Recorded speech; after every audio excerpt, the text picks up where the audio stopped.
Welcome to Discover Janesville. My name is Yuri Rashkin. We are filming today at the Janesville Senior Center, and I am honored and proud to have with us today Mr. Roger Axtell. Roger, thank you for being here. Thank you. You have done an incredible amount of things. I looked at some of your resumes, things and accomplishments. It's mind-boggling. and Mind-boggling to a lot of people. They wonder why and what. You've written several books. Yeah. You were vice president for Parker Pen Company. Right. And you've lived 30 years abroad, it said? No. 4 years we lived in England, but I've traveled 23 years of that time. I traveled for Parker outside the U.S. I see. So you continued that line that George S. Parker did when he would travel around with pens, and you kind of continued that. Not quite as thorough as that, but Parker, as you know, has a wonderful international reputation. 80% of its business was done outside the United States. And at one time it was known as one of the 5 best American brand names in the world market. And people knew where Janesville, Wisconsin was, because every advertisement that we ever had, it would say the Parker Pen Company, Janesville, Wisconsin. That's right. So I kind of walked into that. I kind of inherited it along the line. How did you join Parker Company? I went to the University of Wisconsin and went into service after that, and then worked for Sears Roebuck for a year in Chicago. Decided we didn't want to raise a family in Chicago.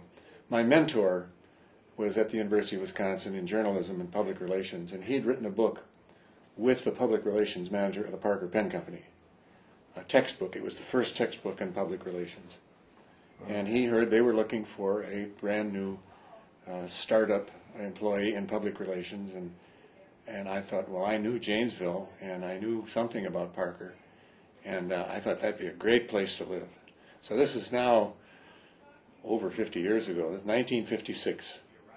I joined the company in November of 56, and stayed with it until 87, and then, as you know, all the rest. It was sold, and a lot of us were furloughed, as they call it now. But it was a great career. But you were doing marketing there, is that? Doing marketing, right, international marketing. Which is, like, I guess, having meetings and promoting Parker? It's sales. It's sales. On an international, on a larger scale, I suppose? And international sales, international marketing is different than in this country.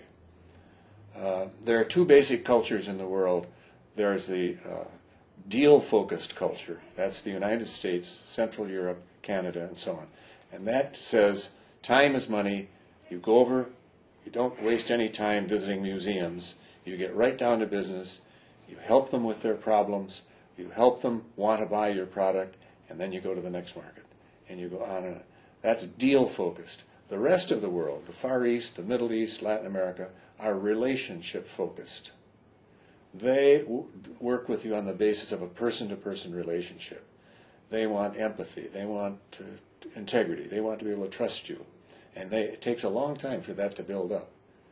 And so Americans have difficulty bucking that. They want to get out of there. Time is money. And the relationship-focused people are saying, take it easy. Let's go to this museum. Let's go out and have dinner tonight. Right. And it's a matter of maybe a few hours or a few days. Right. It's not... You know this. You've had enough of the cross-cultural experience. Right. So the international business is a different type of business, and you have to be able to cross back and forth. And I was fortunate to be able to get that experience through Parker. Did you start writing books while you were still with the company, or was that something that you started doing afterwards? No, I did a book starting about 85. Frankly, we did it for marketing purposes, for public relations purposes. And it worked. The Cross Pen Company was exceeding us in this market for a long reason. I could go through the whole litany, but we had made some mistakes going down market, which you shouldn't do in the luxury pen business. And Cross started exceeding our market share, and it bothered me that American businessmen were traveling overseas with Cross pens in their pocket. And so people overseas would say, oh, that must be a new pen that they have. Because Parker still enjoys a very high name recognition. Image and name recognition of prestige, quality, gift-oriented pen. And it bothered me that people were going overseas, businessmen, And I had traveled, as I said, and I kept little notebooks wherever I went. Every time I'd make a mistake, I had lots of notebooks because I made lots of mistakes. You're very self-conscious of those things. Well, yeah, and I thought, well, I think I could write part of a book, and gift giving would be our theme, and pens make good gifts. Pens write in any language, so they are suitable for any country. Right. So I thought, well, that could be the beginning of a book, but then I realized there wasn't enough there. So I worked with a very talented fellow who's still here in town, Gene Rollman, and he did some research, and we hired some research on gift giving. And then I thought gestures would be a good subject to include, and protocol in general, things that the American businessman should know, or woman. In those days, women didn't travel much in business. I can go into that if you want, but I thought, but that's changing. Pardon me? That's definitely changing. So now it's. Oh yeah. Well, I did a whole book with 3 women. I had a Freudian slip and say I wrote this book with 3 other women. But I did this book. At any rate, that's another whole subject. But at any rate, in '85, I was in charge of worldwide marketing, and I proposed to the corporation that we publish a book and make it available to American business people who travel overseas on protocol, etiquette, behavior, gift giving, and so on. And they took a chance on it, and so we went to a publisher who did corporate-sponsored books. And we paid them $25,000, and we got 20,000 books delivered to our doorstep that we paid for, and I was stuck with. But fortunately, we had some wonderful public relations people. And the next thing I know, I'm on the Today Show in New York City, scared to death. But we had about 7 minutes or something like that. And then I was supposed to be, another story, the producer of the Letterman Show saw that little bit that I did and said, I've got an opening tomorrow night on the Letterman Show. Would you like to be on it? The end result of this story, I never got on. I was bumped at the last minute by a dancing dog act. So, at any rate, but Reuters did a story and the New Yorker did a story. And the orders just started coming in one at a time. We weren't making the book available in the bookstores. And one by one, letters would come in. We had to hire people to handle. And because we had tapped a vein that we didn't know existed, and that was that there were a lot of people unconscious, self-conscious, about traveling overseas and about making mistakes. Well, we sold 17,000 in the first 6 months, one at a time.